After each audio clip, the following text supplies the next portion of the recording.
تفسیر بالرائے کا حکم، کچھ تفصیل ہو چکی ہے اس کی،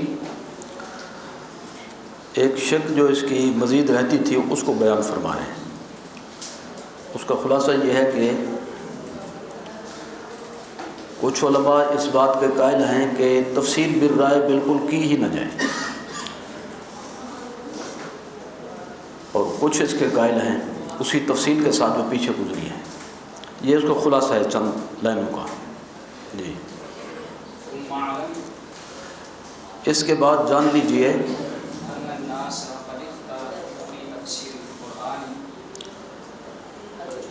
کہ لوگوں نے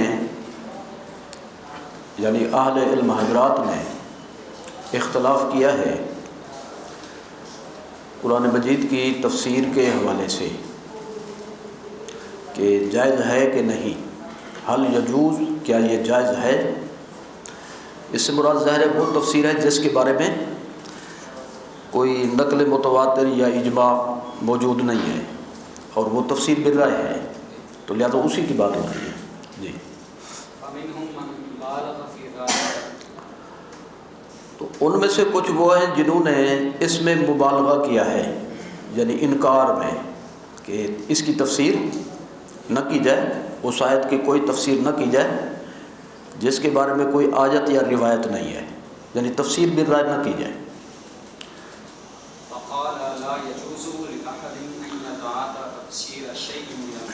فا تفصیلیہ ہے، تو انہوں نے کہا جائز نہیں ہے کسی کے لیے کہ قرآن مجید سے کسی بھی چیز کی تفسیر وہ لے۔ آگے پڑھیں۔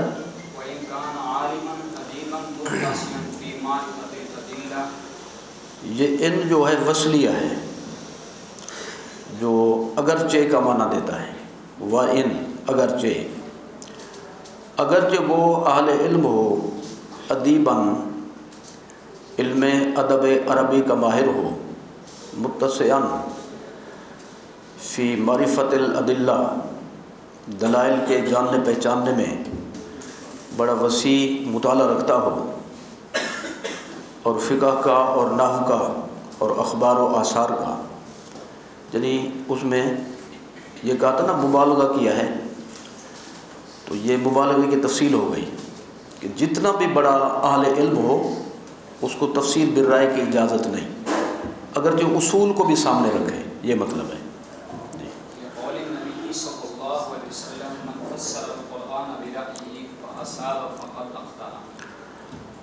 نبی کریم صلی اللہ علیہ وسلم کے اس ارشاد کی وجہ سے کہ جس شخص نے قرآن شریف کی تفسیر کی اپنی رائے کے ساتھ، پھر وہ درست سمت بھی پہنچ گیا، تو بھی اس نے غلطی کی۔ اس کی تفصیل پہلے گزر چکی ہے اس حدیث کی۔ جی،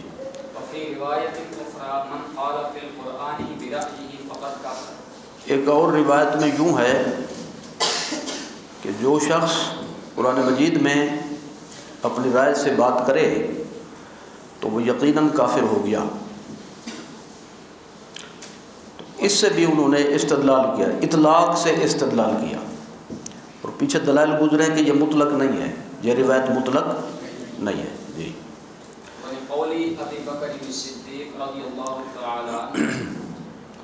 ابھی بکر بنے گا یا بکر بنے گا؟ جی، اور حضرت ابو بکر صدیق رضی اللہ تعالیٰ عنہ کے اس ارشاد کی وجہ سے، یعنی یہ تیسری دلیل پیش کر رہے ہیں مانعین کی طرف سے، تیسری دلیل۔ ایک جملہ جی، کون سا آسمان مجھ پر سایہ ڈالے گا،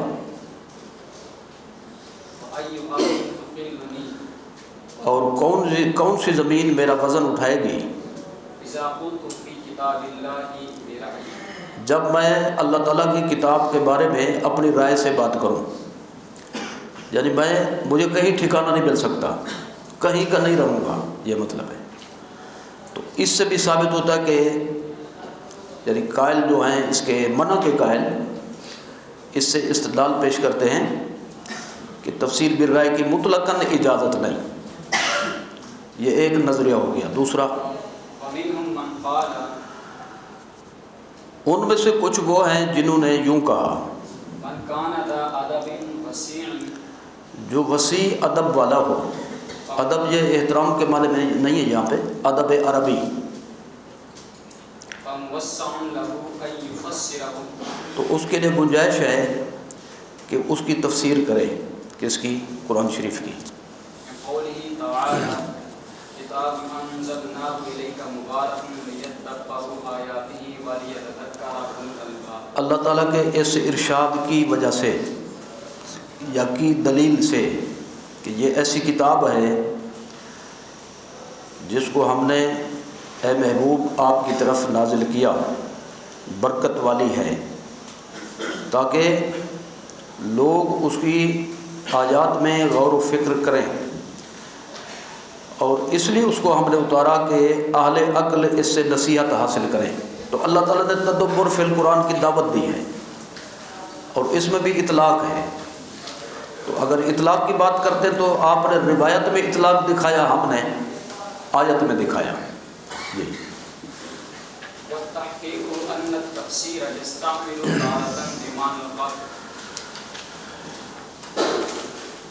جانبین کے اقوال کو پیش کرنے کے بعد مصنف کتاب محاکمہ فرماتے ہیں، یعنی اس میں جو ان کی رائے ہے فیصلہ کن اس کو بیان کرتے ہیں.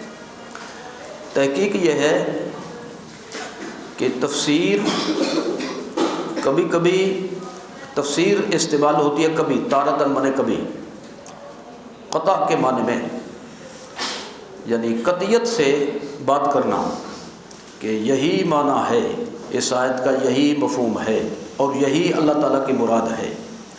تو تفسیر کا ایک معنی جو ہوتا ہے کہ قطعیت کے ساتھ اس معنی مفہوم کو اللہ تعالیٰ کی طرف منسوب کیا جائے. على ان المراد من اللفظ هذا، اس کا انہوں نے خود بھی بیان کر دیا کہ تفسیر کبھی استعمال ہوتی ہے قطع کے معنی میں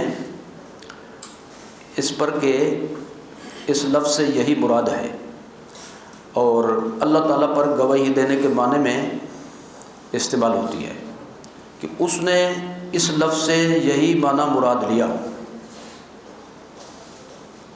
ایک یعنی معنی ہو گیا اس کا تفسیر کا، قطعیت کے ساتھ اللہ تعالیٰ کی طرف اس معنی مفہوم کو منسوب کرنا.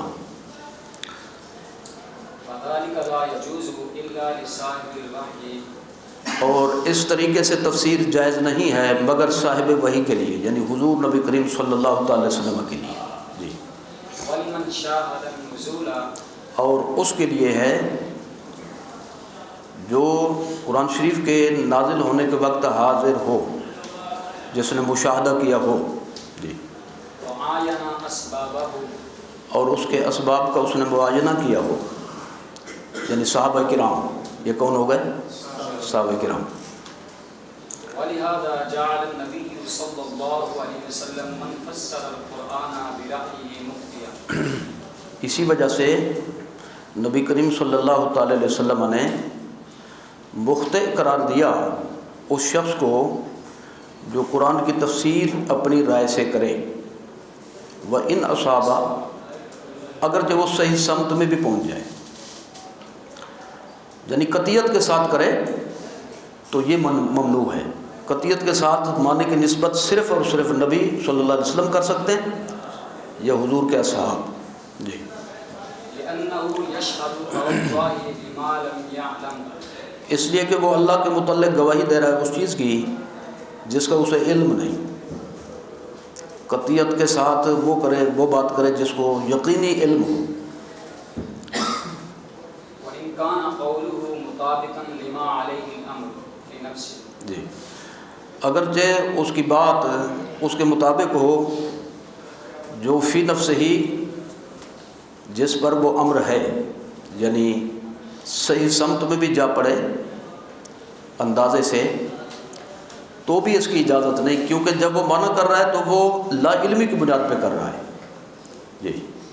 ولهذا كذب الله المنافقين في قولهم نشهد إنك لرسول الله والله يعلم إنك لرسوله والله يشهد إن المنافقين لكاذبون. اسی لیے اللہ تعالیٰ نے منافقین کی تکذیب فرمائی ہے ان کے اس قول میں جو اس آیت میں ہے کہ وہ کہتے تھے کہ ہم گواہی دیتے ہیں اس بات کی کہ آپ یا رسول اللہ صلی اللہ علیہ وسلم آپ یقیناً اللہ کے رسول ہیں۔ آگے اللہ نے تصدیق فرمائی، اللہ جانتا ہے کہ آپ بے شک اللہ کے رسول ہیں۔ لیکن یہ جو منافق کہہ رہے ہیں، اللہ گواہی دیتا ہے کہ منافق اس میں جھوٹے ہیں، یعنی گواہی دینے میں مضمون سچا ہے فی نفسہ ہی، لیکن منافق گواہی دینے میں جھوٹے ہیں۔ تو لہذا صحیح سمت میں بھی بندہ پہنچ جائے تو علم کے بغیر قطعیت کے ساتھ تفسیر نہیں کر سکتا۔ یہ حدیث کا یہ مفہوم ہے۔ ألا ترى أن الله تعالى قال إلا من شهد بالحق وهم يعلمون؟ کیا تم نہیں دیکھتے ہو کہ اللہ تعالیٰ نے فرمایا ہاں وہ شخص جو حق کی گواہی دے، شخص سے مراد یہاں پہ یہ عمومی معنی ہے، یعنی وہ لوگ، کیونکہ آگے یعلمون اس کا قرینہ ہے۔ ہاں وہ لوگ جو حق کی گواہی دیں اس حال میں کہ وہ جانتے ہوں، یعنی علم ہو ان کو، وہ حق کی گواہی دیں تو ان کو یہ حق پہنچتا ہے۔ جی شرط للشهادة العلم، تو اللہ تعالیٰ نے گواہی دینے کے لیے علم کو شرط کرا دیا۔ جو قطعیت کے ساتھ بات کر رہا ہے اس کے پاس علم نہیں، لہذا اس کو اجازت نہیں، جس کو علم ہو اس کو اجازت ہے۔ ويستعمل أخرى بمعنى الإخبار عن المراد اس کو کیا پڑھا ہے با ويستعمل یستعمل تفسیر۔ جی اور پہلے تھا نا تارتن، آگے آ گیا اخرى، یہ کبھی کے معنی میں آ گیا، کبھی اس معنی میں استعمال ہوتا ہے اور کبھی اس معنی میں۔ کون سے معنی میں؟ اخبار کے معنی میں، مراد سے خبر دینے کے بارے، لفظ سے مراد کے خبر دینے کے بارے معنی میں استعمال ہوتا ہے لفظ تفسیر۔ لحصول غلبة الظن، ظن غالب کے حاصل ہونے کی وجہ سے، ایک ہے قطعیت کی بنیاد پر، دوسرا ہے ظن غالب کے حوالے سے۔ جی بالعرض على الأصول، اصول پر پیش کرنے سے۔ فذلك يجوز لمن حصل عنده العلوم، تو یہ جائز ہے اس کے لیے جس کے لیے علوم حاصل ہوں۔ التي يحتاج إليها التفسير،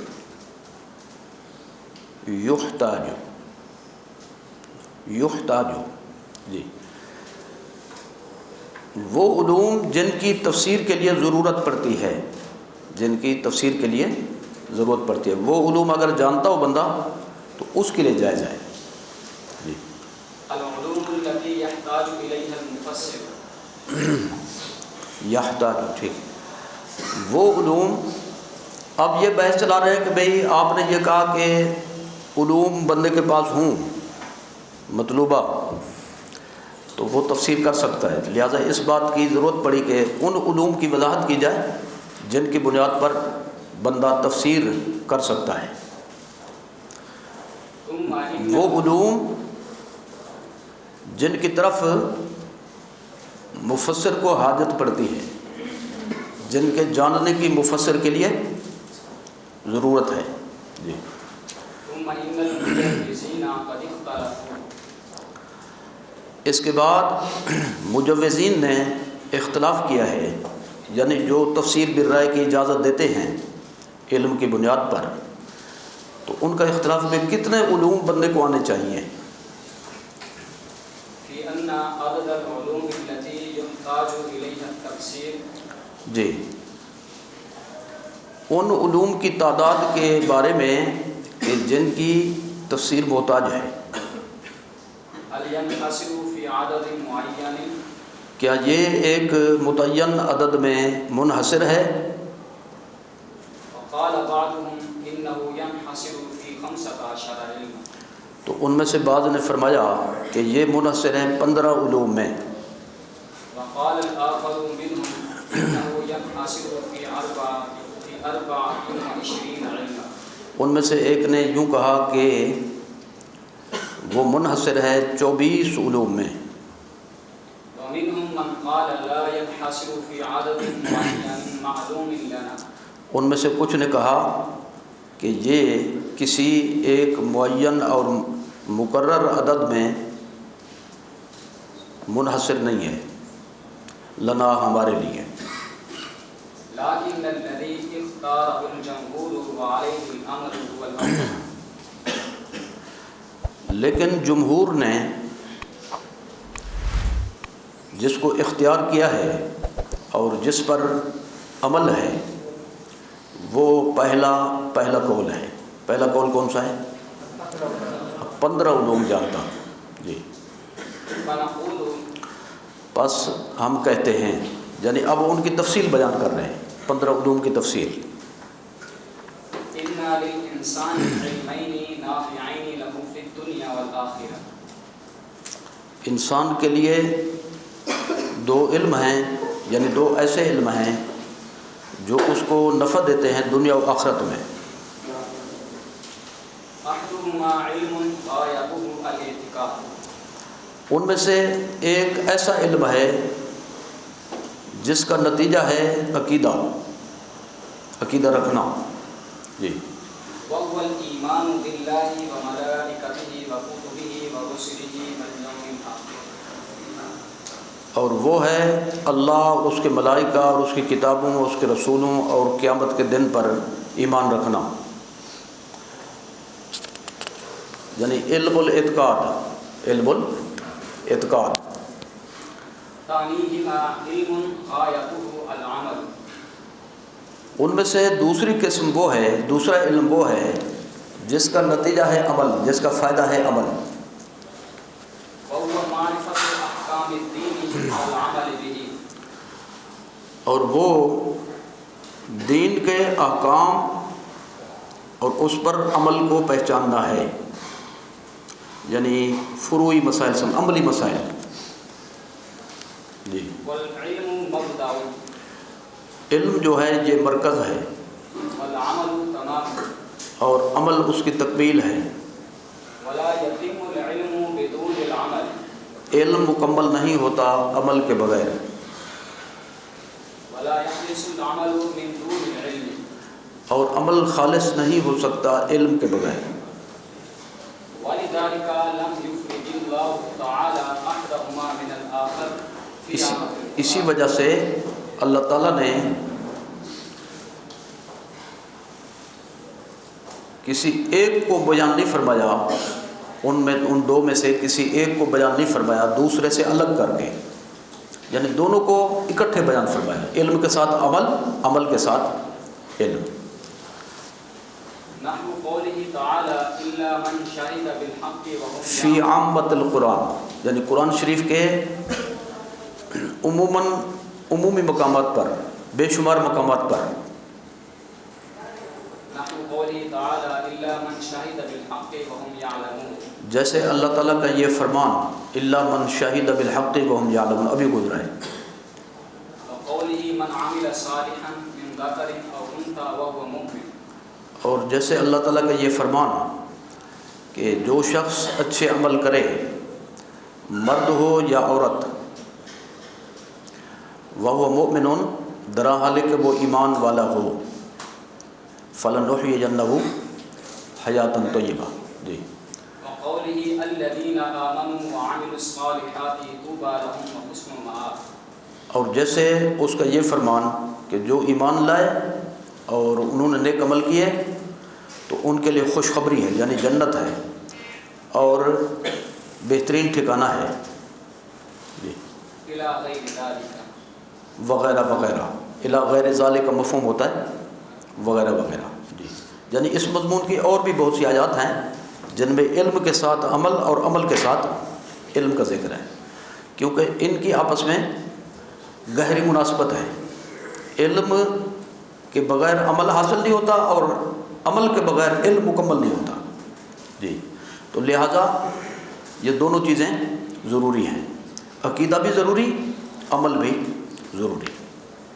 ولا يحصل هذان العلمان على ما ينبغي إلا بعلوم۔ اور یہ دونوں علم حاصل نہیں ہوتے جیسا کہ چاہیے، اس پر جو چاہیے، لفظی ترجمہ جی، یعنی کما حقہ، یہ علم حاصل نہیں ہوتے إلا بعلوم اللفظ لفظیۃ وعقلیۃ وموہبیۃ. جی، مگر 3 قسم کے علوم کے ذریعے، لفظی، عقلی، موہبی.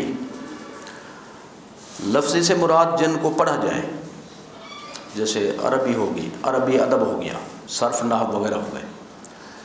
عقلی سے مراد منطق فلسفہ کے ضروری مقامات جو اصطلاح کے لیے اور کچھ مسائل کو سمجھنے کے لیے کام آتے ہیں. یعنی اس کو اشراق نوری بھی کہتے ہیں، اشراق نوری، اللہ تعالیٰ کی طرف سے رہنمائی. وہبی علم جس کو کہتے ہیں، وہابی علم نہیں، وہبی. ہاں جی، علم لدنی کہہ رہے ہیں اس کو، اللہ کی طرف سے خصوصی رہنمائی. جیسے حضرت فاروق اعظم کو اللہ تعالیٰ کی طرف سے بکثرت اطلاق ہوتا تھا. وہ یہ بھی کیا ہوتا تھا ان کو، یہ محدث امت تھے حدیث شریف کی روشنی میں، کہ میری امت میں سب سے بڑا محدث جو ہے عمر ہے. محدث کا معنی الہامی زبان میں بات کرنے والا. جی، ان الحق لینطق علی لسان عمر. تو اس سے وہ علم مراد ہے جو اللہ تعالیٰ براہ راست رہنمائی فرمائے بندے کی، مشکل اور عقدے کو حل فرمائے. جی، اگر چاہیں تو اس کو مختصر کر سکتے ہیں. تو پہلا علم ہے علم لغت. کیا لکھا ہوا ہے؟ اس کو بے شک نوٹ کرتے جائیں. جی، یوں کہہ دیں، فالاول علم اللغت. جی، والثانی هو علم الاشتقاق. ہوگا نہ پڑھیں، پھر وہ نہ پڑھیں. جی، والثانی علم الاشتقاق. اور دوسرا علم اشتقاق ہے والثالث کہ کون سا لفظ کس لفظ سے مشتق ہوا. جی، الثالث علم التصریف. تیسرا ہے علم صرف. الرابع علم النحو. چوتھا علم نحو. الخامس علم المعانی. پانچواں علم معنی. السادس علم البیان. چھٹا علم بیان. السابع علم البدیع. ساتواں علم بدیع. الثامن القراءات. آٹھواں علم ہے قراءات کا علم، یعنی مختلف قراءات قرآنیہ، 7 قراءات جن کو کہتے ہیں. جی، التاسع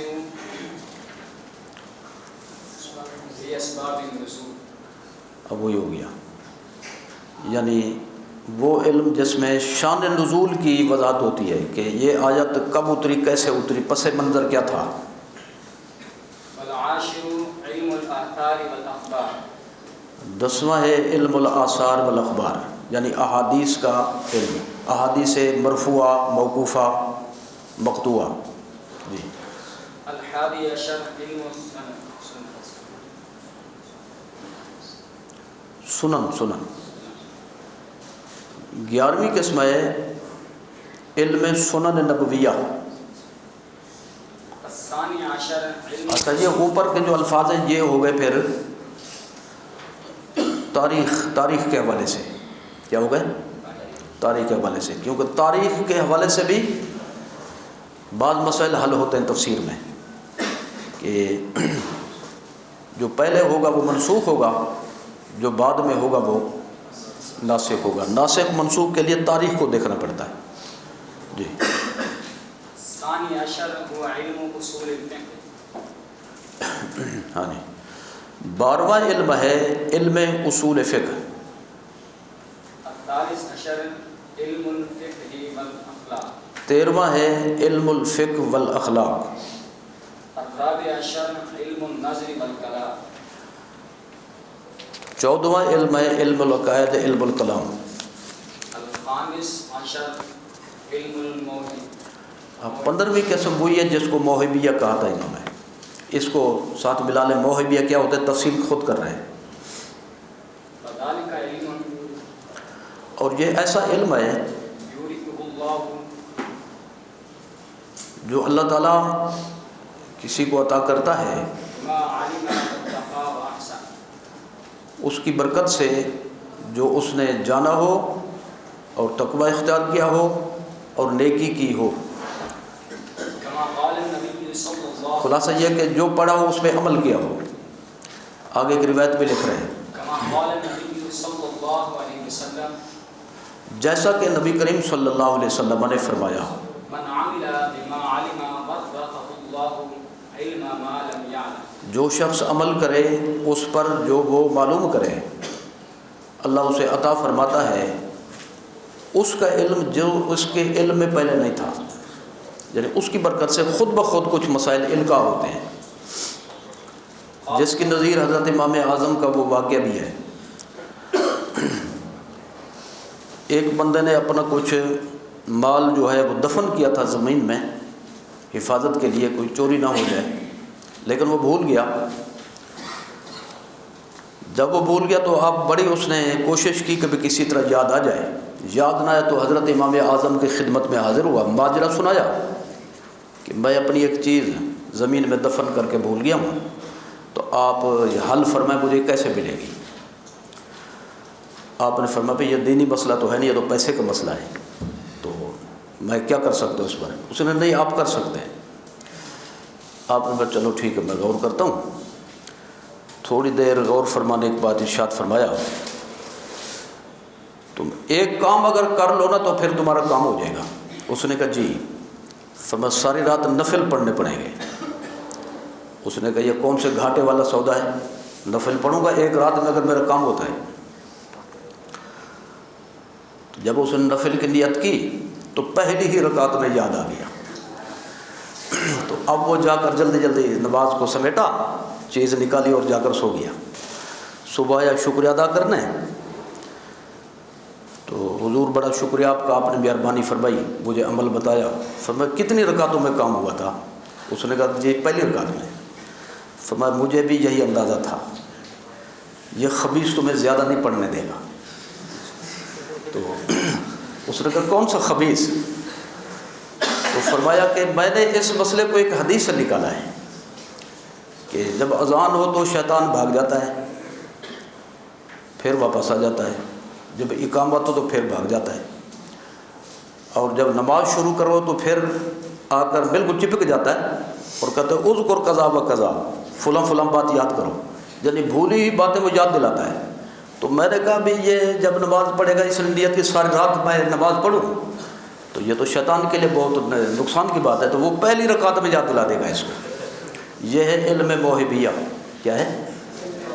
کسی حدیث میں نہیں ہے کہ بھئی ساری رات نفل پڑھو تو دفینہ مل جائے گا، لیکن امام اعظم اس کو نکال لیا. جی یہ 15 علوم ہیں جن کی بنیاد پہ بندہ تفسیر کر سکتا ہے. ہاں جی.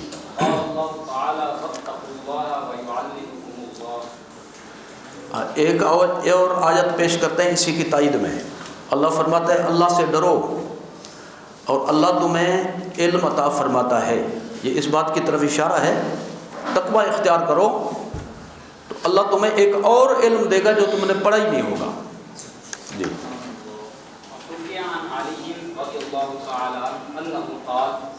اور حضرت علی رضی اللہ تعالی عنہ سے منقول ہے آپ نے فرمایا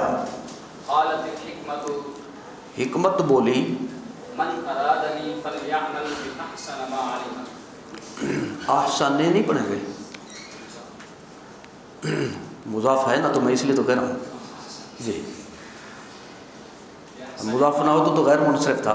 جی باحسن ما علم. حکمت بولی کہ جو شخص مجھے چاہے تو اس پر لازم ہے کہ وہ اس پر عمل کرے، اس اچھی چیز پر عمل کرے جو اس کے علم میں آئی ہو. یعنی خود حکمت بولی کہ میں اس کے پاس آتی ہوں کہ جو اپنے پڑھے ہوئے پر عمل کرے، لیکن پڑھا ہوا ہر قسم کا نہیں بلکہ احسن. جی چوری کا طریقہ پڑھا ہو یعنی کہ شروع کر دے، بلکہ بے احسن ما عملو. ہاں جی. ثم تلا الذين يستمعون القول فيتبعون احسن. اس کے بعد مولا علی نے آیت کے یہ الفاظ تلاوت فرمائے، یعنی اس کی تائید میں کہ جو لوگ بات کو غور سے سنیں پھر جو اس میں سے اچھی ہو تو اس کی پیروی کریں.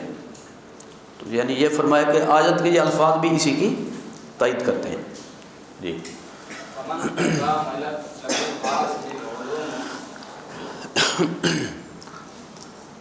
علامہ گھوٹوی صاحب ایک گزرے ہیں، بہاولپور میں شیخ الجامعہ تھے، اور حضرت پیر مہر علی شاہ صاحب فاتح قادیانیت رحمۃ اللہ تعالیٰ علیہ کے وہ مرید تھے۔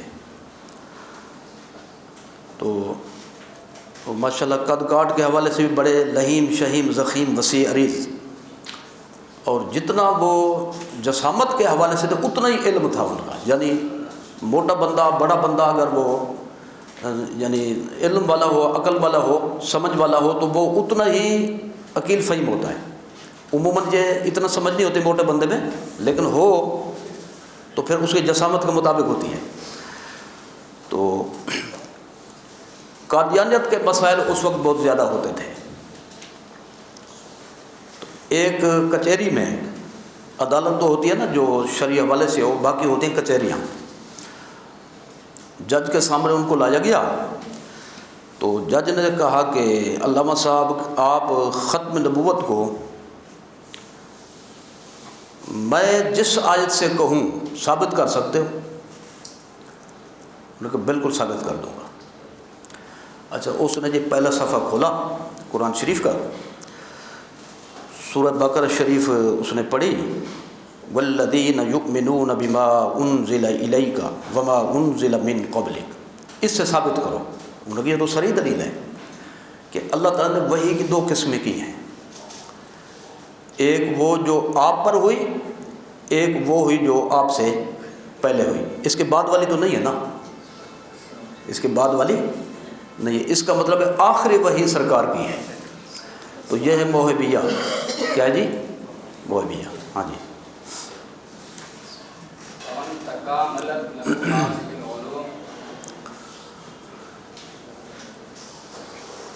پس جس شخص کے لیے یہ علوم درجہ کمال پر حاصل ہوں،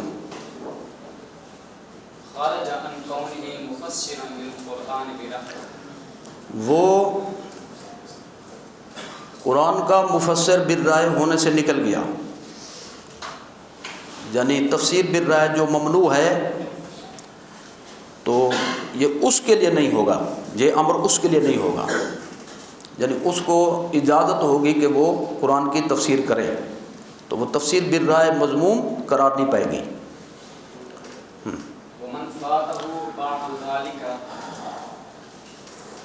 اور جس شخص سے چھوٹ جائے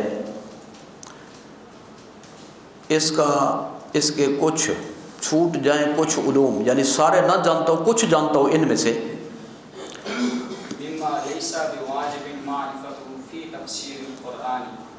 جن کی جان پہچان ضروری نہیں ہے قرآن شریف کی تفسیر میں، یعنی وہ معید تو ہیں، تائیدی طور پر صحیح ہے، مزید یعنی نکھار لانے کے لیے ان علوم کا ہونا اس کے لیے مفید ہے، مفید ہوں لیکن ضروری نہ ہوں۔ اور اپنی طرف سے اس حوالے سے نیکی سے کام لے، اور وہ اس کے جاننے والوں سے مدد طلب کرے، ارباب علم سے، ارباب علم سے، یعنی جو علوم نہیں جانتا وہ ان میں رہنمائی لے لے کسی سے، جن علوم کو جانتا ہے وہ خود ان کو اپنا اس میں استعمال کرے، اور جو اس کو معلوم نہیں ہے وہ ان سے رابطہ کرے جن کے پاس یہ علوم ہوں، اور پھر وہ تفسیر کرے جی، اور ان سے اقتباس لے، یعنی روشنی لے ان سے، اور ان کے اقوال سے روشنی حاصل کرے۔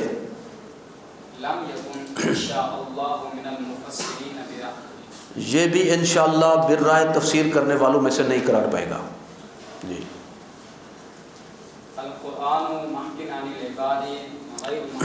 یہ کیا پڑھا ہے؟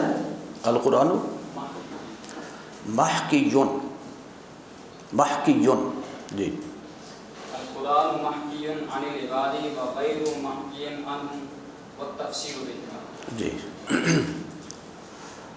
یہ ایک اور مسئلہ جو ہے نا یہ بیان فرما رہے ہیں، تفسیر تعویل اس کی مباحث مکمل ہو گئی، ایک اور بحث ہے جو تھوڑی سی مناسبت رکھتی ہے ان سے، وہ یہ ہے کہ قرآن شریف کی آیتیں دو قسم کی ہیں. ایک ہے محکی علی العباد، جن میں بندوں کی طرف سے بات کرنے کا انداز ہے، یا بندوں نے بات کی تو اللہ تعالیٰ نے ان کے اقوال کو اپنے کلام میں بیان فرمایا. وقال رجل مؤمن من آل فرعون، ایک مثال ہے. وقال رجل مؤمن من آل فرعون یکتم ایمانہ اتقتلون رجلا ان یقول ربی اللہ. تو یہ محکی علی العباد کی مثال ہے. یہ یعنی بندے نے بات کی دنیا میں، بندے نے بات کی دنیا میں، اور اس کا ذکر ہے قرآن میں، اللہ کے کلام میں. اور کلام کیا ہے؟ قدیم. کیا ہے؟ قدیم. تو اب ایک حصہ یہ ہو گیا جس میں اللہ تعالیٰ نے بندوں کی طرف سے ان کی باتوں کو بیان فرمایا ہے، ان کے اقوال کو، ان کے افعال کو. اور دوسری قسم ہے جو ان کے حوالے سے بیان نہیں کیا گیا اس میں، بلکہ اس میں اللہ تعالیٰ نے اپنی طرف سے فرمایا، ہدایات فرمائی، لائے عمل بیان فرمائی، یوں کرو یوں نہ کرو. تو یہ ہوا اللہ کی طرف سے، یعنی اللہ تعالیٰ کی ذات کی طرف سے احکام. اور کچھ آیات وہ ہیں، صورتیں وہ ہیں جن میں اللہ تعالیٰ نے اپنے بندوں کے واقعات بیان فرمائے. تو دو قسمیں ہو گئیں. کیا ہو گئی؟ دو قسمیں ہو گئیں. جی. والتفسیر بہما، اور ان کی تفسیر، یعنی قرآن شریف کی تقسیم اس حوالے سے، اور پھر ان کی تفسیر. اور جان لیجئے کہ قرآن مجید اور ہر وہ چیز جو اس میں بندوں کی طرف سے منقول ہے،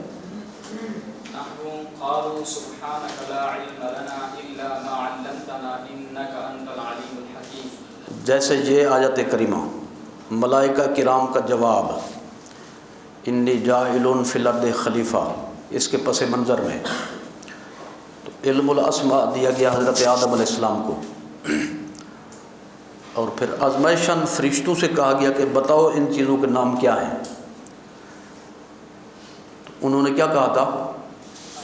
قالوا سبحانک لا علم لنا، اے اللہ ہم تیری تسبیح بیان کرتے ہیں، ہمیں علم نہیں ہے مگر اتنا جتنا تو نے ہمیں سکھایا، جتنا تو نے ہمیں دیا، بے شک تو ہی علم و حکمت والا ہے. تو یہ ہو گیا محکی علی العباد کی مثال.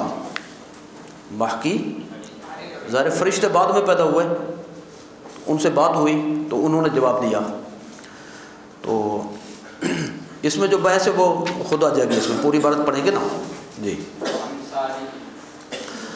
اور اس کی دوسری امثال جیسے میں نے ابھی پیش کیا، وقال رجل مومن، یا نبیوں کے واقعات، امتوں نے یوں کہا، نبیوں نے ان کو یوں کہا. سورہ ہود کو پڑھیں، سورہ شعراء کو پڑھیں، جس میں واقعات اور قصص ہیں. جی. غیر محکین ہوگا نا، یا ہوگا غیر محکی عنہم، یعنی وہ کلام تو اللہ کا ہے لیکن بندوں کے واقعات کے حوالے سے نہیں ہے، واقعات اس میں بیان نہیں کیے گئے. اللہ تعالیٰ نے خود ایک ارشاد فرمایا، اپنے متعلق بات فرمائی، ذات کے متعلق، صفات کے متعلق. جی. تو دوسری قسم یہ ہو گئی. خلاصہ یہ کہ کچھ آیتیں وہ ہیں جن میں بندوں کے متعلق کلام ہے، اور کچھ وہ ہیں جن کے متعلق اللہ تعالیٰ کی ذات کے متعلق کلام ہے. دو قسمیں ہو گئی. جیسے آیت الکرسی اور اس کی امثال، یعنی ہر وہ آیت جس میں اللہ تعالیٰ کی ذات و صفات کا بیان ہو. واللہ احد اللہ الصمد لم یلد ولم یولد، آخر تک. جی. تو اسے منسوب کیا جائے گا اللہ تعالیٰ کی طرف.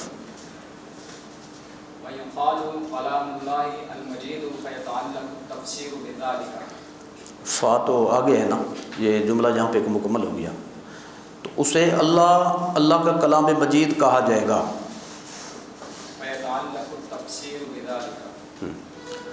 پس اس سے تفسیر متعلق ہو جائے گی.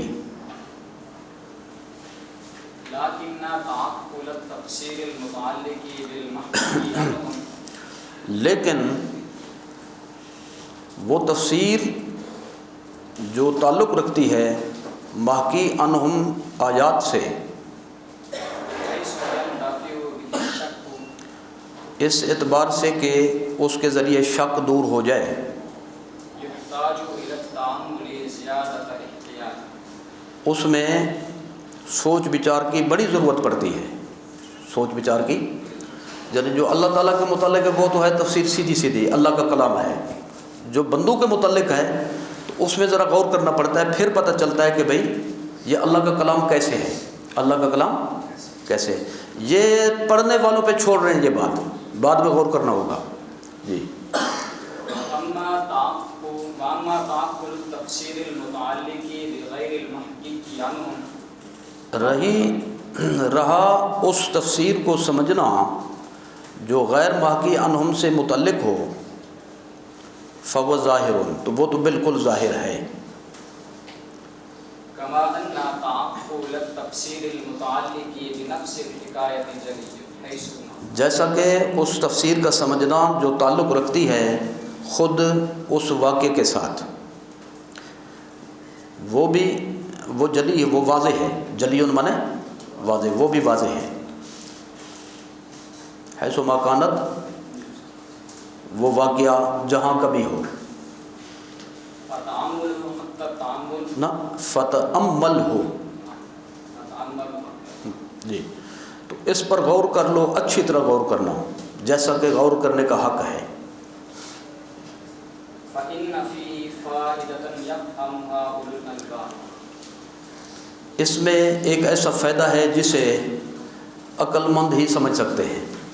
یعنی ان دونوں میں جو فرق ہے تھوڑا سا اس پر غور کریں، وہ فائدہ تمہیں خود بخود معلوم ہو جائے گا. تو فرمائیے کیا کہنا چاہتے ہیں؟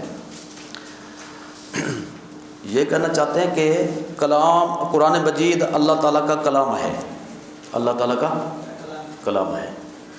تو جو حصہ اس کی ذات سے متعلق ہے وہ تو قدیم ہے، ظاہر ہے. تو بندے تو ہیں حادث، تو جب ان کی باتیں وہ بھی حادث ہوئیں، کیا ہوئیں؟ حادث ہوئی. تو جو کلام ان کے متعلق کیا گیا وہ کیسے قدیم ہے؟ بندے آئے تو کلام ہوا نا جی، تو وہ کیسے قدیم ہے؟ یہ ہے نقطہ سمجھنے کا اولو الالباب کے لیے. جی جواب یہ ہے کلام کی دو قسمیں ہیں. کلام کی کلام نفسی، کلام نفسی اور کلام لفظی. اللہ تعالیٰ کی جو صفت ہے وہ ہے کلام نفسی، لفظی نہیں. تو لہذا یہ لفظی آج ظاہر ہوا بعد میں اور نفسی ہے ازل سے. تو یہ فائدہ ہے جس کی وہ بات کر رہے ہیں. یعنی یہ دو قسمیں معلوم ہو جائیں گی اس میں. بندے جب بعد میں آئے دنیا میں تو ان کے متعلق ظہور کی بات ہوگی. کیا ہوگی؟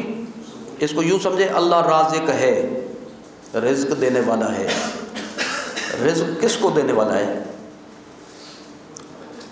جی مرزوقین کو، بندوں کو. تو جب بندے ہی نہیں تھے اللہ رازق کیسے تھا؟ تو اس کا یہی کہا جائے گا رازق شروع سے ہے، ظہور ہوا اس کا بعد میں. تو اسی طرح کلام اللہ کی صفت ہے شروع سے، لیکن جن واقعات میں بندوں کا ذکر ہے ان کے متعلق ظہور ہوا بعد میں. تو خلاصہ یہ کہ بھی اس میں کلام نفسی اور کلام لفظی کی تقسیم اس سے معلوم ہوتی ہے اولو الالباب کے لیے. جی تعریف علم التفسیر. علم تفسیر کی تعریف. ثم إن علم التفسير هو علم يبحث فيه عن أحوال كلام المجيد. اچھا ضمناً تو یہ تفسیر کی تعریف بھی معلوم ہو گئی.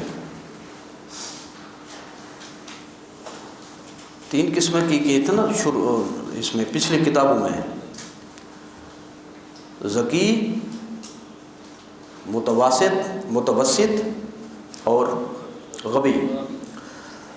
ذکی اشارے کو سمجھ جاتا ہے جی،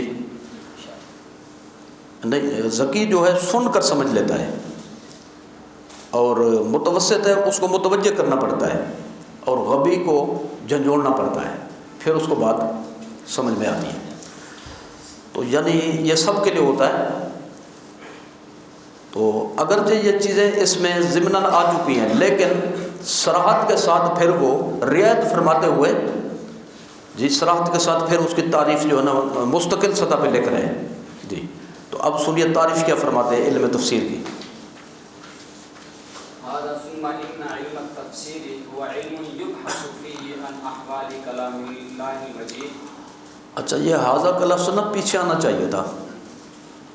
حاضہ یعنی خود حاضہ جی، اسے لے لو، پلے باندھ لو جی، محفوظ کر لو اپنے پاس۔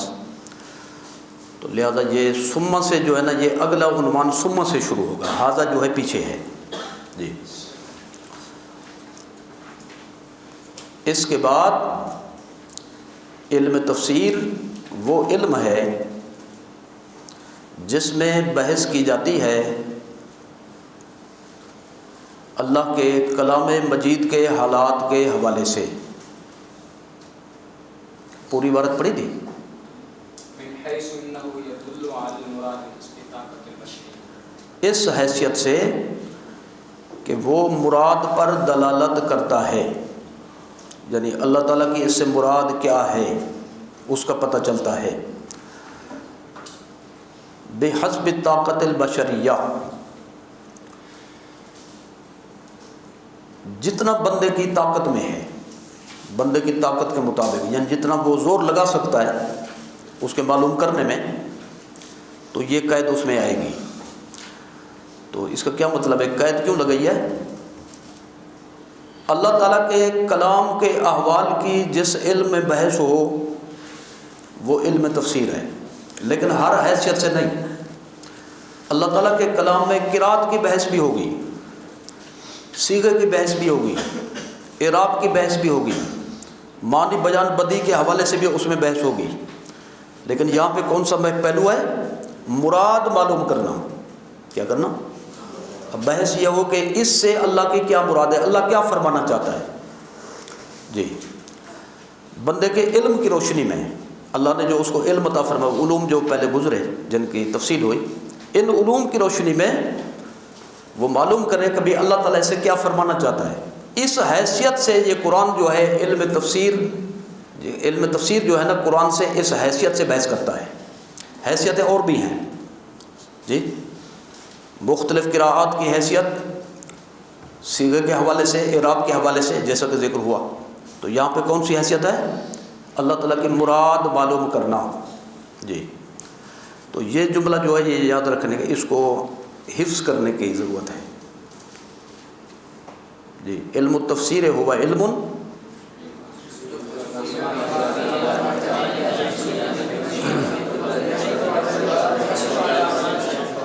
بس جو پوچھو نا بھی علم تفسیر کی تعریف کیا ہے، تو یہی پڑھ کر دم کر دیا جائے، بس بات مکمل ہو جائے گی۔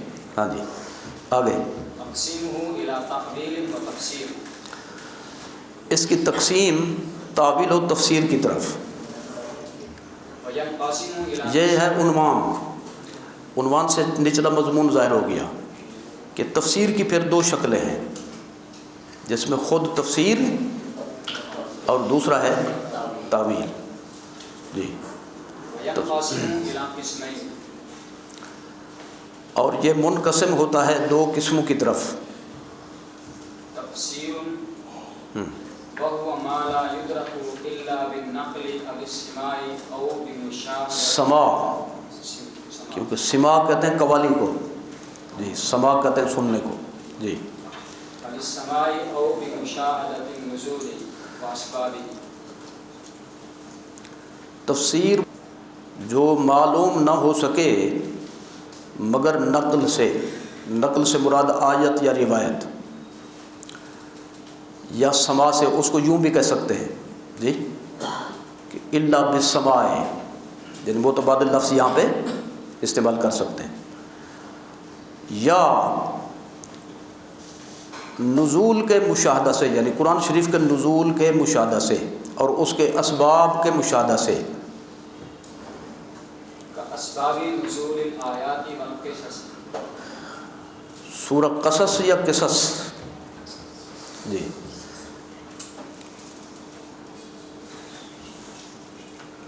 جیسے آیات اور واقعات کے نزول کے اسباب، او ما يتعلق بالروایت. جی تو وہ ہوا، یعنی یہ اس کا خلاصہ بیان کر رہے ہیں جو روایت سے معلوم ہو. علم تفسیر وہ ہے جو روایت سے معلوم ہو. ولہذا قیل ان التفسیر للصحابہ. اسی وجہ سے کہا گیا ہے کہ تفسیر صحابہ کے لیے ہے، یعنی تفسیر کا حق صرف صحابہ کرام کو ہے. حضور کے بعد اللہ تو ہے ہی مفسر، اور صاحب قرآن تو ہیں ہی، تو اللہ اس کے رسول کے بعد جن کو امت میں تفسیر کا حق پہنچتا ہے وہ کون ہے؟ صحابہ کرام، کیونکہ وہ ان تمام اس کے اسباب کے اور ان کے شاہدین میں سے ہیں. جی وتعبیر ما يمكن ادراکه بالقواعد العربیہ. جی تعویل وہ ہے جس کا معلوم کرنا ممکن ہو عربی قواعد کے ذریعے. فهو ما يتعلق بالدرايه. بس وہ ہے جو دراجت سے تعلق رکھتا ہے. روایت سے معلوم ہو تو تفسیر ہے، دراجت سے معلوم ہو تو تعویل ہے. جی دراجت سے مراد وہی ہے جو پیچھے گزرا ہے کہ بھی قواعد عربیہ کی روشنی میں. ولہذا قیل ان التعویل للفقہاء. اسی وجہ سے کہا گیا ہے کہ تعویل کا حق فقہا کو ہے. تعویل صرف وہ کر سکتے ہیں جن کو دراجت کا عمل کا حاصل ہو، اور وہ ہیں فقہا.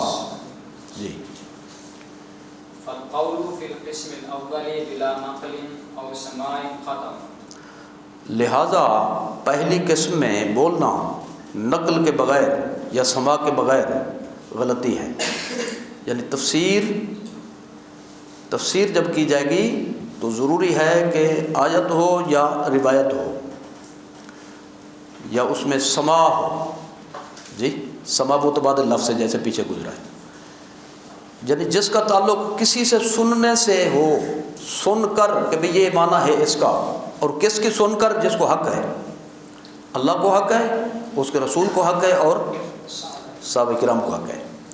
تو اس کے بغیر اگر کوئی تفسیر کرے گا تو وہ تفسیر نہیں ہوگی، تو بلکہ ایسا کرنا اور اس کو تفسیر کہنا غلطی ہوگی. فكذا القول في الثاني بمجرد التشيع. اور یوں ہی دوسری قسم میں بولنا، بات کرنا محض اپنی خواہش سے اصول پر پیش کیے بغیر،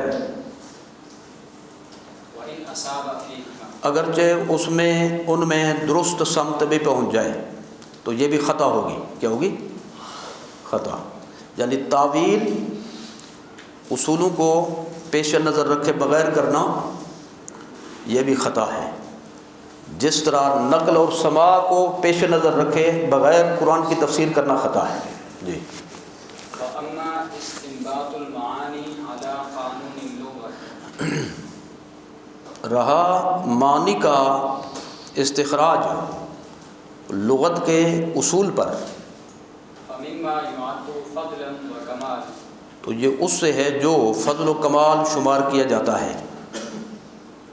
یہ عیب نہیں بلکہ کمال ہے. يطلق أيضا على قواعد مخصوصة كما تقول. اور اس کا اطلاق کیا جاتا ہے ایسے قواعد پر جو مخصوص ہیں.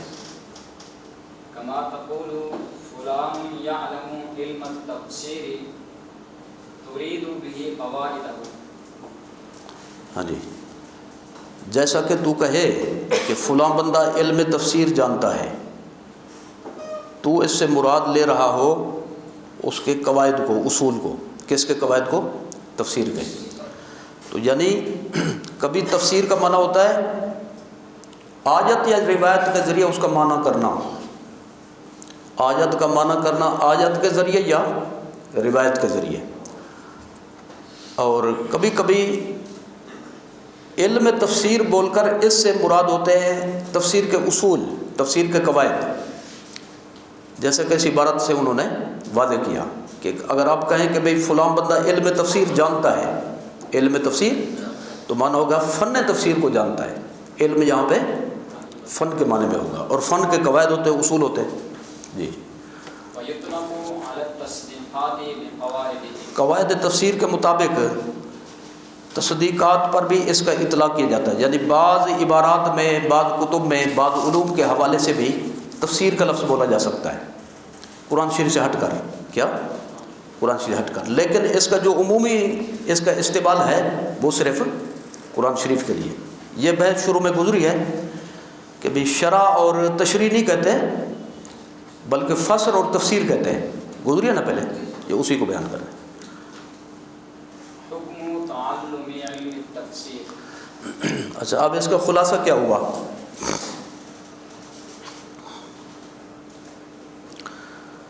تفسیر کی اس میں جو قسمیں خلاصہ کے طور پر آتی ہیں، ایک ہے تفسیر القرآن بالقرآن۔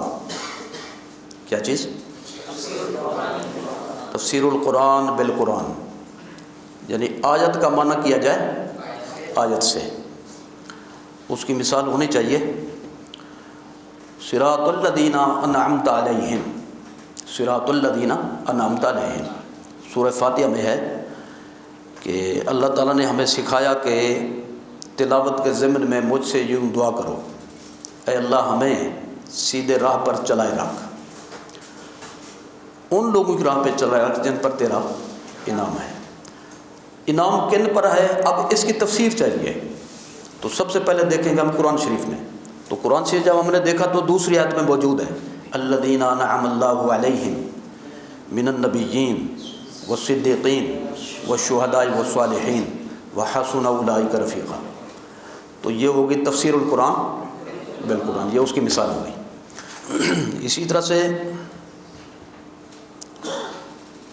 یہ سحری کا جو مسئلہ ہے، تو سحری کے مسئلے کے متعلق جو آیت ہے وہ بھی اس کی مثال بنے گی۔ کلوا واشربوا حتی یتبین لکم الخیط الابیض من الخیط الاسود، کہ پہلے یہ تھا کہ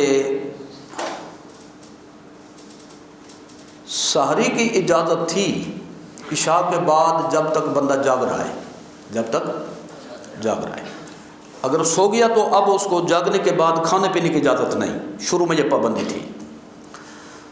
تو یہ تو ظاہر ہے کہ بڑا سخت حکم تھا، دن کے تھکے ماندے اور تراویح پڑھی اور پھر بندہ نیند آ جاتی ہے، کچھ نہ کھایا پیا، روزہ بھی صبح رکھنا ہے، تو پھر اللہ تعالیٰ نے مہربانی فرمائی، اس میں نرمی پیدا فرمائی۔ کیا فرمایا؟ کلوا واشربوا، تم کھاؤ پیو، یعنی اباحت ہے اس میں کہ کھانے پینے کی اجازت ہے، تمہیں کھا پی سکتے ہو سحری کے لیے، حتی یتبین لکم الخیط الابیض من الخیط الاسود، اس وقت تک کھا پی سکتے ہو جب تک کالے دھاگے سے سفید دھاگا ظاہر نہ ہو جائے۔ اچھا، اب یہ دھاگے سے مراد صحابہ کرام نے یہ سمجھا کہ شاید یہ کالے دھاگے یہی جو ہوتے ہیں نا سلائی والے، اور سفید دھاگے یہ ہیں، تو انہوں نے دھاگے رکھ لیے اپنے پاس، تو چیک کرتے رہتے ابھی کب یہ چمکے اور ساری کا ٹائم ختم ہو، تو اللہ نے فرمایا من الفجری، کیا فرمایا؟ من الفجری، سفید دھاگے سے مراد ہے فجر، اور فجر سے مراد صبح صادق، اور کالے دھاگے سے مراد ہے رات، تو من الفجر یہ تفسیر القرآن بالقرآن کی مثال ہے جی۔ اسی طرح سے ایک اور بھی ہو سکتی ہے الذین آمنوا ولم یلبسوا ایمانہم بظلم اولئک لہم الامن وہم مہتدون، جو لوگ ایمان لے آئے اور انہوں نے ایمان کے ساتھ شرک کو خلط ملط نہ کیا، قیامت میں امن ان کے لیے، اور ہدایت یافتہ بھی وہی لوگ ہیں جس نے ایمان لانے کے ساتھ ظلم نہ کیا ہو۔ اب صحابہ کرام نے عرض کی کہ یہ کیسے ہو سکتا ہے بھی کوئی ظلم نہ کرے، کوئی نہ کوئی زیادتی تو ہر کسی سے ہوتی ہے، کیونکہ ظلم کہتے ہیں وضع شیء بغیر محلہ ہی، بے محل استعمال کرنا غلطی ہو، گناہ ہو، یہ تو اس سے پاک نبی اور رسول ہو سکتے ہیں، یا جو ہستیاں محفوظ ہیں ان سے یہ کمال ظاہر ہو سکتا ہے. تو باقی تو کوئی ایسا بندہ نہیں جس سے کوئی غلطی بھی نہ ہو. تو اس کے لیے فرمایا گیا ان الشرک لظلم عظیم. کیا فرمایا گیا؟ تو وہاں ظلم سے مراد ہے شرک، شرک اکبر. شرک سے مراد یعنی اللہ تعالیٰ کی ذات صفات میں مخلوق میں سے کسی کو شریک کرنا، دوسرے لفظ میں دوسرا خدا ماننا. کیا کرنا؟ تو یہ بھی مثال ہے اس کی تفسیر القرآن بالقرآن کی. یہ پہلی قسم ہو گئی. دوسری قسم ہے تفسیر القرآن بالحدیث، یعنی اسی بحث سے یہ نکلی کہ اگر آیت کی تفسیر آیت میں نہ ملے تو پھر حدیث نبوی کو دیکھو. اس کی تو سینکڑوں مثالیں ہیں. ایک آسان سی مثال ہے کہ غیر المغضوب علیہم ولا الضالین، اے اللہ ہمیں ان لوگوں کے راستے سے بچا جن پر تیرا غضب ہے اور جو گمراہ ہیں. تو کن پر غضب ہے اور کون گمراہ ہیں، کن کا ذکر ہے اس میں؟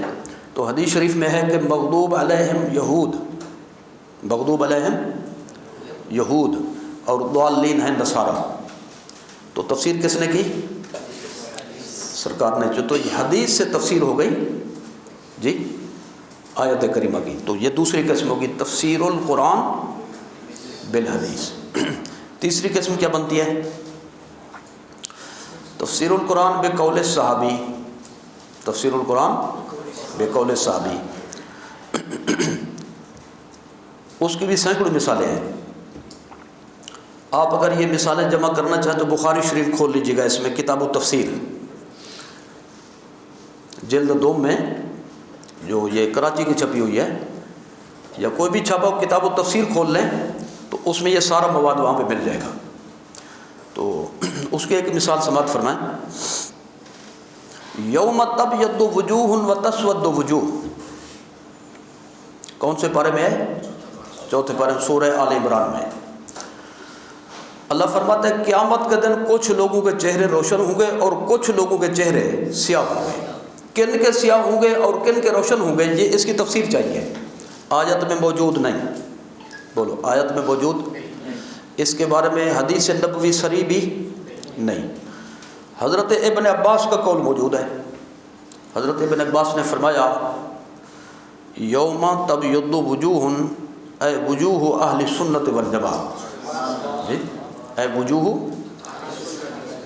تو تسود خود بخود واضح ہو گئے جو غیر اہل سنت و جماعت ہیں. تو یہ تفسیر ہو گئی بقول صحابی. اچھا، اب آگے جو ہے آگے بھی چلے گی یا نہیں چلے گی؟ تو علماء تفسیر اور علماء تحقیق کی اکثریت یہ کہتی ہے کہ صحابی کا قول نہ ملے تو پھر تابعی کی طرف جاؤ. کیا کرو؟ لیکن کچھ اس بات کے کہنے بس صحابہ کے آگے نہیں جا سکتے، کیونکہ صحابہ پر کوئی کلام نہیں ہوتا. تابعین میں سے کچھ پر کلام ہوتا ہے، یعنی تابعین سیکا بھی ہوتے ہیں، غیر سیکا بھی ہوتے ہیں. تو لہٰذا مطلقاً ان کے قول کو تفسیر میں لینا اس کی اجازت نہیں. کچھ علماء نے یہ فرمایا، لیکن جمہور کیا کہتے ہیں جی کہ تابعین سے بھی لیا جائے گا کیونکہ وہ صحابہ کے شاگرد ہیں. لیکن اس میں شرط ہے کہ وہ سیکا ہوں. کیا ہوں؟ غیر سیکا نہ ہوں. مثلاً یوں سمجھے کہ بھئی یزید ہے، یزید تو صحابی کا بیٹا ہے، بہت سے صحابہ کرام کو ملا بھی ہے، لیکن تابعی نہیں. کیا جی؟ تابعی نہیں، کیونکہ تابعی والی شرط اس میں نہیں ہے. تابعی والی شرط کیا ہے؟ والذین اتبعوہم بإحسان. اس میں پیروی شرط ہے صحابی کی، صحابہ کرام کی. اور یہ تو قاتل ہے، تو جو قاتل ہو وہ متبع نہیں ہو سکتا. لہٰذا اس جیسے بندوں کی تفسیر معتبر نہیں ہوگی، بلکہ روایت بھی قابل قبول نہیں. لیس بأہل ان یروی عنہ. ائمہ نقد رجال نے فرمایا کہ یہ اس قابل ہی نہیں کہ اس سے حدیث شریف کی کوئی روایت لی جائے. تو تابعین سے روایت لی جائے گی تفسیر والی جی، اس کے لیے ضروری ہوگا کہ وہ سیکا ہو. اس کی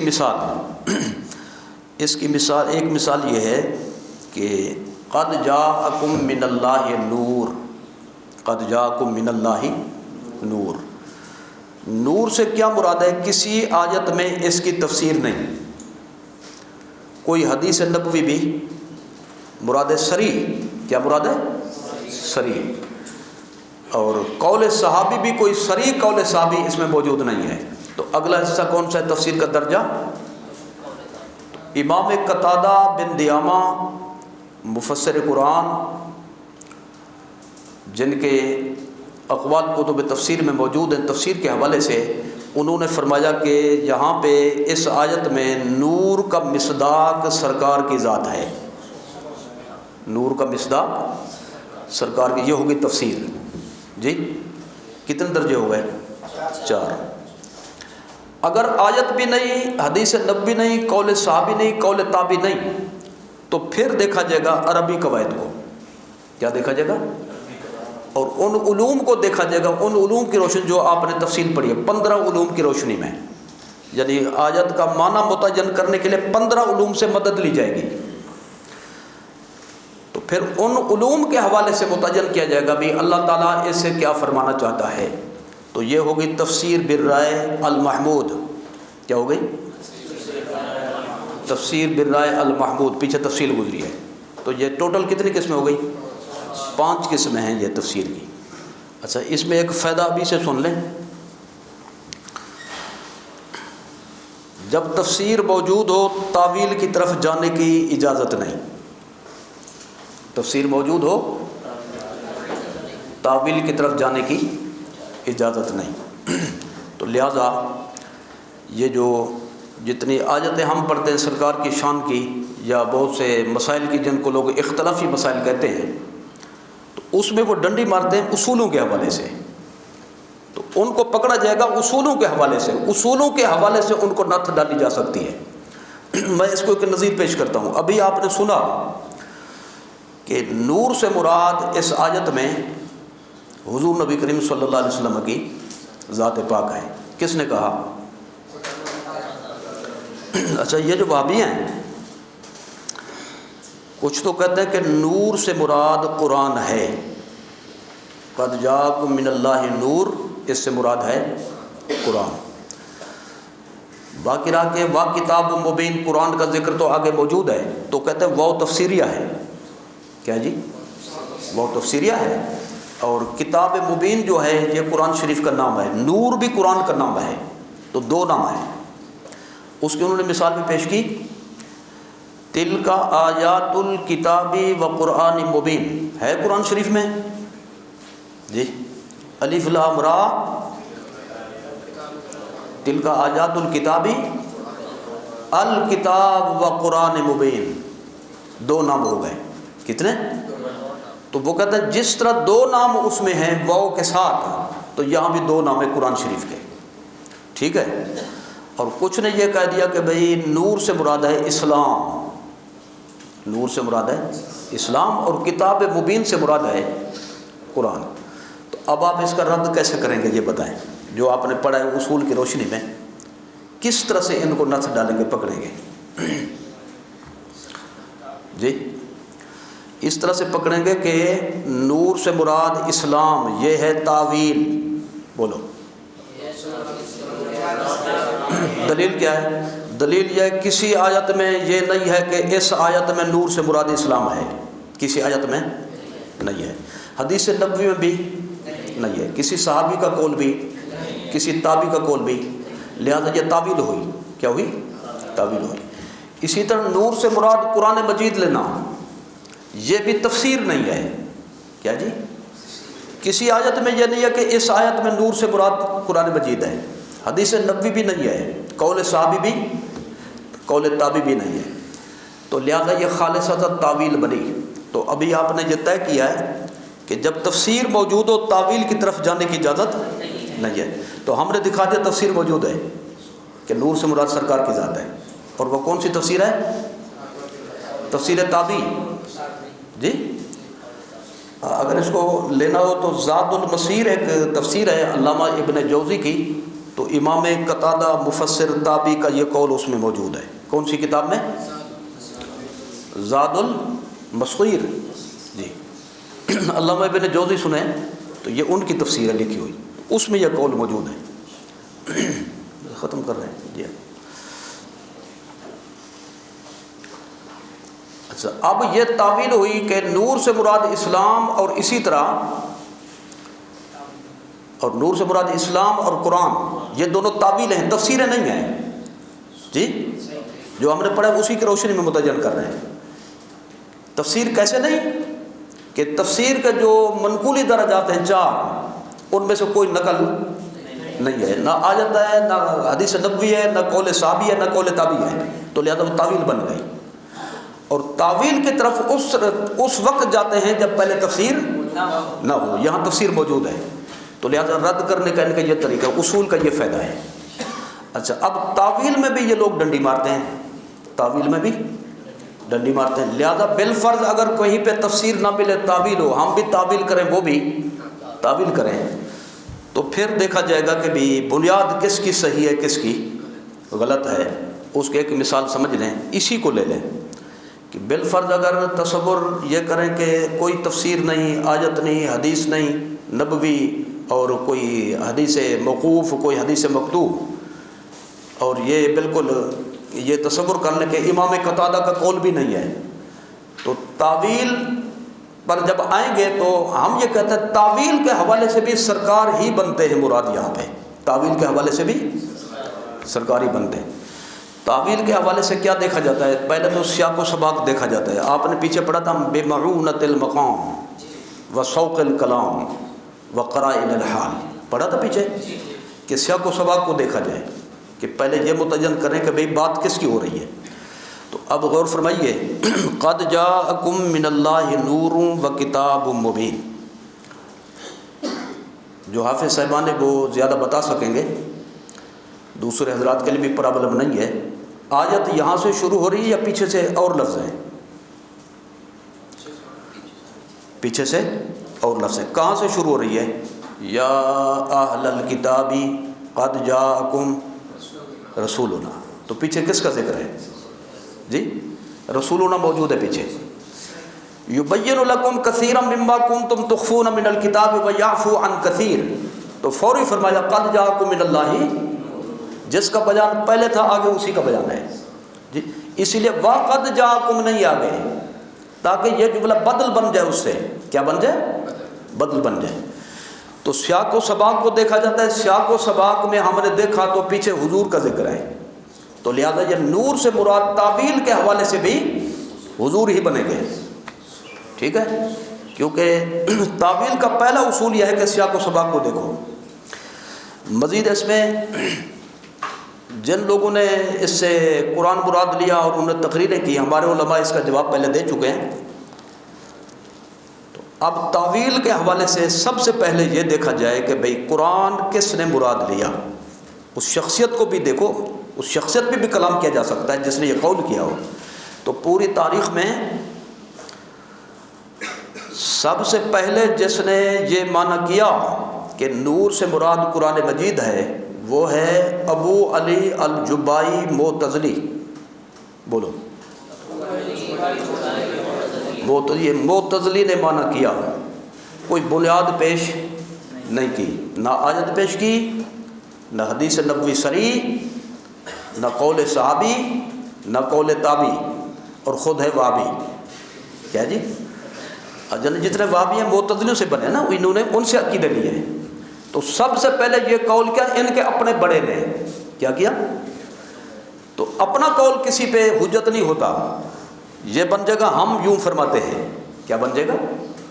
ہم یوں فرماتے ہیں کہ اس کا معنی یہ ہے۔ تو آپ کے فرمان اور بھی بہت سے اپنے پاس رکھو، ہمیں تو اصول تفسیر کے حوالے سے بات سمجھاؤ، ٹھیک ہے؟ تو خلاصہ یہ ہوا کہ بھئی تفسیر کی روشنی میں بھی حضور ہی اس کا مصداق ہیں، اور تعویل کی روشنی میں بھی حضور ہی اس کا مصداق ہے۔ اگر مزید اس پہ تعویل کے حوالے سے مزید اس کو مضبوط کرنا چاہیں تو اس پر غور فرما لیں۔ جاءکم، قد جاءکم، اس سے مراد ہو اسلام، اس سے مراد ہو قرآن۔ تو غور کرنے کی بات یہ ہے کہ قرآن اور اسلام خود آئیں گے یا کوئی لانے والا لے آئے گا؟ جی آپ نے قرآن شریف دیکھ کر پڑھنا ہو، تلاوت کرنی ہو تو اٹھانے جائیں گے یا خود کو بخود قرآن شریف آ جائے گا؟ تو معلوم ہے اسلام کو بھی لے کر آنے کی ضرورت ہے اور قرآن کو بھی لے کر آنے کی ضرورت. جب کتاب مبین لکھا ہوا ہے، یہ ہو گیا قرآن، اسی میں آ گیا اسلام، تو اب اس کو لے کر آنے والا کون ہے؟ وہ ہے جس کا نام پہلے لکھا ہوا ہے. جی قد جاءکم من اللہ نور. تو تعویل کے حوالے سے بھی سرکار ہیں اور تفسیر کے حوالے سے بھی سرکار ہیں.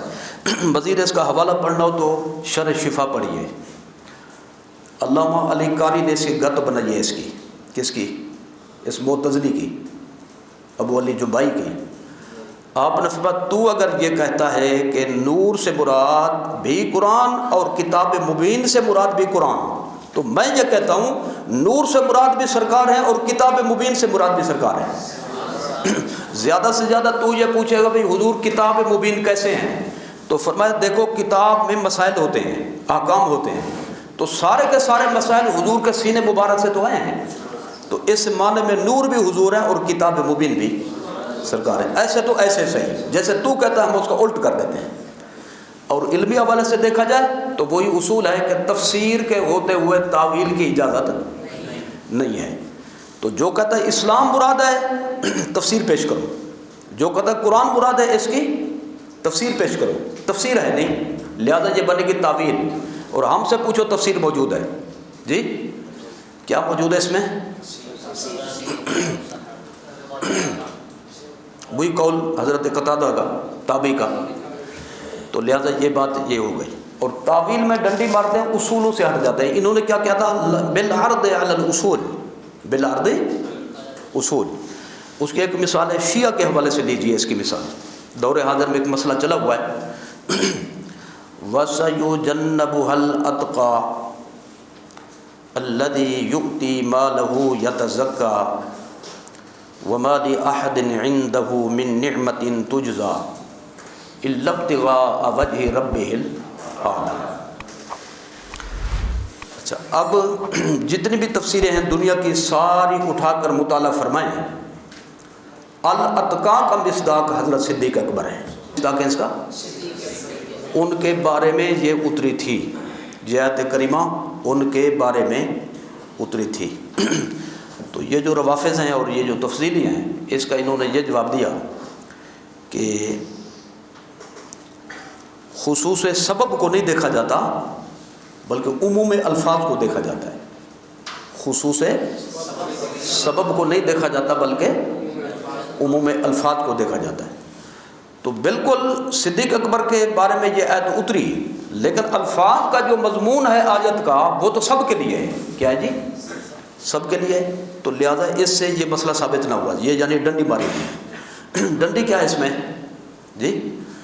ڈنڈی یہ ماری کہ بھئی الف لام جو الاتقا پہ ہے اس کو لے گئے الذی کے معنی میں. کس کے معنی میں؟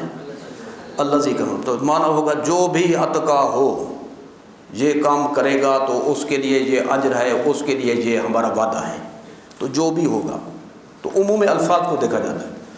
تو یہ تعویل غلط کی انہوں نے، تعویل غلط کی. ڈنڈی کیا ماری ہے اس میں کہ الف لام جو الذی کے معنی میں ہوتا ہے وہ اس میں تفضیل پہ نہیں ہوتا. یاد کریں کہ پیچھے کہیں پڑھا ہوگا کہ اس میں تفضیل والا الف لام الذی کے معنی میں نہیں ہوتا. جب الذی کے معنی میں ہے ہی نہیں، عموم ہے نہیں، تو لہذا نزول بھی خصوص ہے، سبب بھی خصوص ہے، اور یہ اس کا مضمون بھی خاص ہے. کس کے ساتھ خاص ہے؟ حضرت صدیق اکبر کے ساتھ. کیسے اس سے ثابت ہوگی افضلیت؟ کہ اللہ تعالیٰ نے ان کو اتقا فرمایا. یہ ایک آیت پلے باندھ لے اور دوسری پڑھیں، یا ایھا الناس انا خلقناکم من ذکر و انثی وجعلناکم شعوبا وقبائل لتعارفوا. آگے کیا فرمایا؟ عند اللہ اتقاکم. ویسے تم ایک ماں باپ کے اولاد ہو، میرے نزدیک معیار جو ہے ایک سے بڑھ کر ہونے کا، کون کس سے بہتر ہے، کون کس سے شان میں بزرگ ہے، تو فرمایا اس کا معیار یہ ہے کہ میرے نزدیک وہ تم میں سے افضل ہوگا، برتر ہوگا، افضل ہوگا جو تم میں سے اتقا ہوگا. کیا ہوگا؟ تو یہ اصول بھی قرآن سے مل گیا. جو اتقا ہوگا وہ افضل ہوگا، اکرم ہوگا. اور دوسری آیت کیا کہتی ہے؟ وَسَيُجَنَّبُهَا الْأَتْقَى کہ اتقیٰ صدیق اکبر ہیں حضور کی امت میں. حضور کی امت میں سب سے بڑے متقی حضرت صدیق اکبر ہیں. تو افضل کون ثابت ہوا؟ تو لہٰذا یہ تعویل میں ڈنڈی ماری انہوں نے کہ علوم عربیہ کے حوالے سے جو ہے نا اس نے غلط تاثر دیا، یا جہالت تھی یا پھر انہوں نے تجاہل سے کام لیا، یعنی جاہل بن گئے.